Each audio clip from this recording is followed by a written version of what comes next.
Welcome to our channel G Series.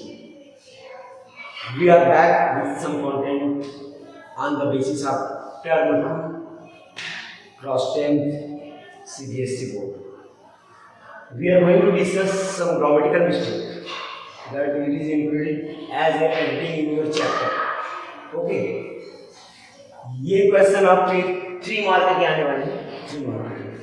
और ये आपको टोटल अगर आपको ग्रामेटिकल कॉन्सेप्ट क्लियर है तो you will solve easily and I'm trying to tell you in very easy way how you overcome these problems. Okay, let us begin. चलिए एक passage को देखते हैं जिसमें 3-4 ग्रामेटिकल मिस्टेक है, उसको फाइंड आउट भी करना है और उसको सुधारना भी है ना।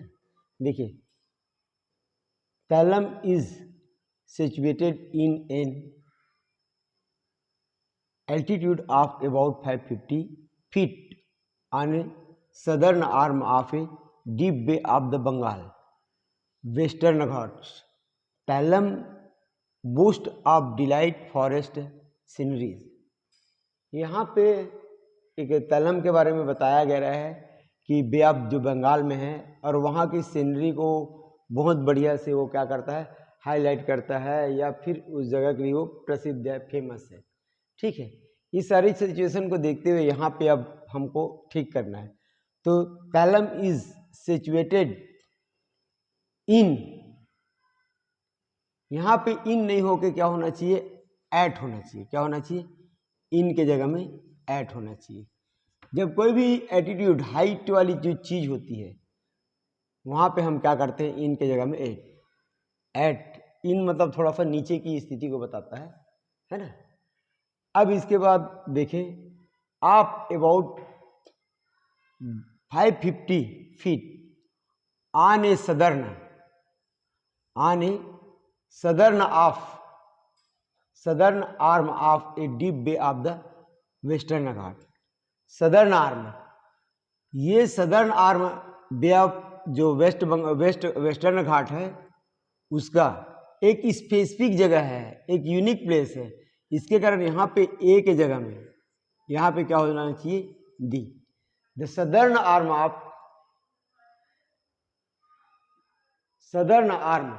Of a deep bay of the western ghat. अब यहाँ पे देखिए, यहाँ पे आर्म ऑफ डीप बोल रहा है, मतलब फिर एक गहराई। तो यहाँ पे मैं बताया था इन, ये इन यहाँ पे आएगा, इसकी जगह में क्या आएगा, इन आ जाएगा, इन। तो यहाँ पे क्या हुआ, आप था वो इन होगा। अच्छा, यहाँ पे जो ए था वो डी हो गया। ठीक है, तो क्या, arm in a deep bay of the western ghat. पैलम boost of delight forest scenery. ये जो तैलम जो जगह है वो क्या करता है, बूस्ट करता है। बूस्ट करना मतलब क्या होता है, उस जगह को बहुत अच्छा फोकस करना, उसके बारे में उस चरितार्थ करना, बहुत बढ़िया से बताना। तो यहाँ पे डिलाइट वर्ब है, वर्ब के रूप में। तो ये डिलाइटफुल, ये क्या होगा, डिलाइटफुल। यहाँ पे डिलाइट या डिलाइटेड शब्द नहीं होगा, डिलाइटफुल मतलब एक बहुत अच्छा। डिलाइटेड मतलब आप समझते हैं, डिलाइटेड। तो ये डिलाइटफुल, फुल ये यूज होगा यहाँ पे, डिलाइट और डिलाइटेड यूज नहीं होगा। ओके, चलिए हम और कुछ दूसरे पोयम की ओर चलते हैं। चलिए सेकेंड पैसेज की ओर चलते हैं जिसमें कुछ ग्रामेटिकल मिस्टेक है। Sachin Tendulkar is a best cricketer in India. He has played for more than 20 years on the country. He retired from the camps last year. He is known for his skill in batting or fielding. देखिए जरा, अब हम चलते हैं, search out करिए तेंदुलकर के बारे, सचिन तेंदुलकर के बारे में बोला जा रहा है कि वो अब 20 साल तक खेल खेले हमारे कंट्री के लिए, है ना, और रिटायर्ड भी हो गए। और हम उसको उसके बैटिंग और फील्डिंग के कारण जानते हैं। तो देखिए जरा, सचिन तेंदुलकर इज बेस्ट आ गया, तो मैं आप लोगों को बताया था जहाँ पे सुपरलेटिव डिग्री होती है तो वहाँ पे ए नहीं होता, वहाँ पे ए की जगह क्या होता है, द होता है। तो यहाँ पे क्या आएगा, the. Sachin Tendulkar is the best cricketer in India. He has play, he has, जब हैज आ गया मतलब परफेक्ट टेंस है, तो प्ले के साथ यहाँ पे प्ले ना होके क्या होगा, प्लेड होना चाहिए, played. More than 20 year on the country, country में खेला ऐसे नहीं, कंट्री के लिए खेला, तो फॉर द कंट्री, ऑन की जगह यहाँ पे क्या होना चाहिए, for the country. Okay. He retired from the games, retired from the games, games मतलब ऐसा हो गया कि मैचेस बोलते तो समझ में आता है, गेम्स मतलब ऐसा है जैसे फुटबॉल भी खेल रहा है, टेनिस भी खेल रहा है, बहुत सारे गेम से खेल रहे हैं क्या, नहीं, तो यहाँ पे एक गेम आएगा, गेम्स की जगह में यहाँ पे क्या आएगा, खाली एक गेम से रिटायर हुआ है, क्रिकेट गेम से। Last year he is known for his skill in batting और फील्डिंग, क्या वो फील्डिंग नहीं करता था फिर वो बैटिंग करता था, या फिर फील्डिंग करता था कि बैटिंग नहीं करता था, तो बैटिंग एंड फील्डिंग, यहाँ पे आर की जगह क्या होना चाहिए, आर की जगह क्या होना चाहिए, एंड होना चाहिए, बैटिंग एंड फील्डिंग दोनों के नाम से जाना जाता है। ओके, एकदम क्लियर है, ठीक है। चलिए हम चलते हैं एक और पैसेज की ओर जो आपको सीबीएसई ने सिंपल पेपर में जारी किया है, उसकी ओर चलते हैं। तो देखिए, have you ever learn from mistake you have made, many student admit doing so for those who do, there was no need for guilt, we often make mistake while taking risk, but all brushes them aside and learn with that, they usually don't make mistake the next time। ये बता रहा है कि हमें अपने जो घटनाएं हैं, अपनी गलती है, उससे सीखना चाहिए, लेकिन कुछ लोग इसको स्वीकार कर पाते हैं, कुछ नहीं करते हैं, और फाइनली हमको क्या करना चाहिए कि अपने मिस्टेक को क्या कर लेना चाहिए, सुधार लेना चाहिए, ताकि नेक्स्ट टाइम हम यहाँ मिस्टेक ना करें। तो इसमें देखो अब क्या क्या मिस्टेक, यहाँ पे क्या क्या हुआ, ग्रामेटिकल मिस्टेक।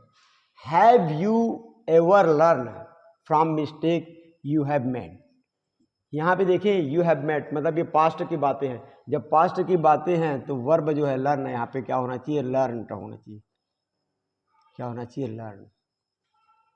ओके, यहाँ पे लर्न जो है वो मिस्टेक में है, इरर में है, ठीक है, और ये correction learn. Okay, many student admit doing so for those who do, चाहिए, मेनी स्टूडेंट एडमिट, यहाँ पे ये होना चाहिए मेनी डू नॉट एडमिट,